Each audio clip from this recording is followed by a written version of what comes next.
폭우가 쏟아진 지난 주말 경기 가평에선 캠핑 중이던 일가족 3명이 산사태로 숨지거나 실종된 안타까운 사고가 있었습니다.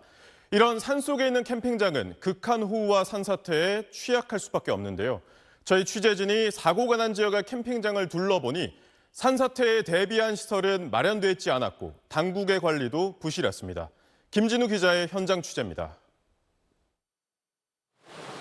경기 가평군의 한 캠핑장. 흙바닥이 파헤쳐져 있고 바닥 곳곳에 잔해가 널브러져 있습니다. 이번 폭우로 산사태가 텐트를 덮치면서 일가족 4명 중 1명이 숨지고 2명이 실종된 곳입니다. 캠핑장 앞쪽엔 계곡이 흐르고 뒤로는 산자락이 자리 잡고 있어 극한호우나 산사태에 취약할 수밖에 없는 지형입니다. 그런데 이 캠핑장은 산사태 취약 지역으로 지정되지 않았고 지자체 점검 대상에 포함되지도 않았습니다. 주변 캠핑장들도 둘러봤습니다. 산에서 쏟아진 나무와 토사로 아수라장이 됐는데 유사시 흘러내리는 토성류를 막아줄 시설은 보이지 않습니다. 침수를 막거나 늦춰줄 배수시설도 없습니다.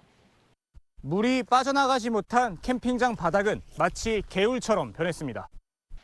관광진흥법 시행규칙에 따르면 캠핑장은 낙석이나 붕괴 등이 예상될 경우 사고 예방을 위해 방지시설을 마련하고 배수시설도 설치해야 하는데 이에 대한 점검도 제대로 되지 않고 있습니다.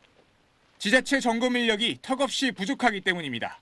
안타까운 인명피해가 잇따라 발생한 가평군의 경우 298개 캠핑장을 관리하는 직원이 고작 2명입니다. 인력이 적다 보니 전체 캠핑장의 최대 20%만 표본 조사하는 정도에 그칠 수밖에 없습니다.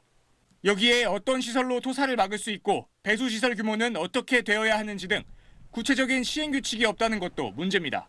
캠핑장을 이렇게 하시는 분들 입장에서도 어떻게 해야 되는지 잘 모르니까 구체적으로다가 수치를 제시하고 구체적으로 어떤 방안으로다가 어떻게 설치를 해야 되는지를 제시를 해준다면 전문가들은 캠핑장 사업자가 안전시설을 설치할 수 있도록 정부나 지자체가 나서고 재난 발생 우려가 있을 경우 캠핑장 등 야영장에 적극적으로 대피 명령을 내려야 한다고 강조했습니다.